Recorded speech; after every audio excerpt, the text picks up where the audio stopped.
ในระหว่างวันที่2-17 กุมภาพันธ์ 2026แผนกกวดการและควบคุมยาเสพติดแผนกสกัดกั้น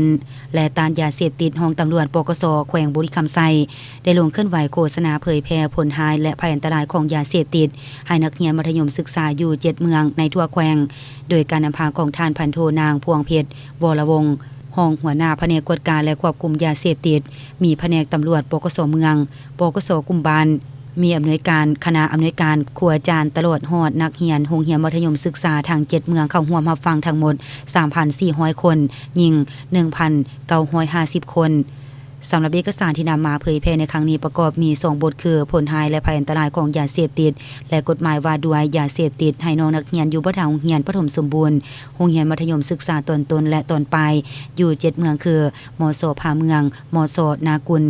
เมืองบริคันมส.จอมทองมต้นน้ำกลางเมืองเวียงทองมส.น้ำอ่อนเมืองไสจำพรมส.คำเกิดเมืองคำเกิดโรงเรียนประถมผาโป่งโรงเรียนประถมหงทองเมืองทัพบาทมต้นบ้านสอดมต้นบุงกวางเมืองปากกระดิ่งโรงเรียนประถมบ้านโดนมต้นสินไซเมืองปากสันแขวงบุรีคำไซ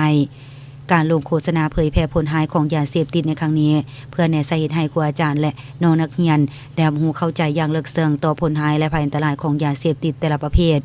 ซึ่งปัจจุบันปัญหายาเสพติดเป็นภัยคุกคามต่อสังคมโดยเฉพาะแม่นวัยหนุ่มได้ตกเป็นทาสของยาเสพติดสร้างผลเสียหายผลกระทบใหญ่หลวงทางด้านเศรษฐกิจวัฒนธรรมสังคม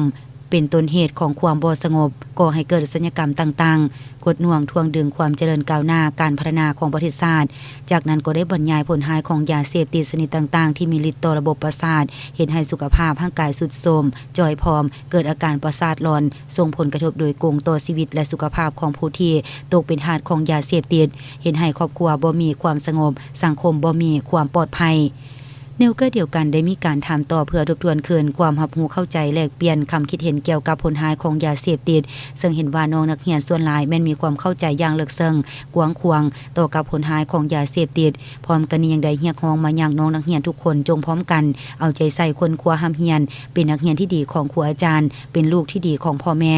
บ่ไปพัวพันบ่ยุ่งเกี่ยวบ่ซื้อขายบ่เสพยาเสพติดทุกชนิดจงพร้อมกันสกัดกั้นและต้านยาเสพติดเป็นหน้าที่ของหมดทุกคนในสังคมและเฮ็ดให้ปัญหายาเสพติดอยู่ในสังคมลาวมีทะเอียงลดน้อยถอยลงเทื่อละเก่า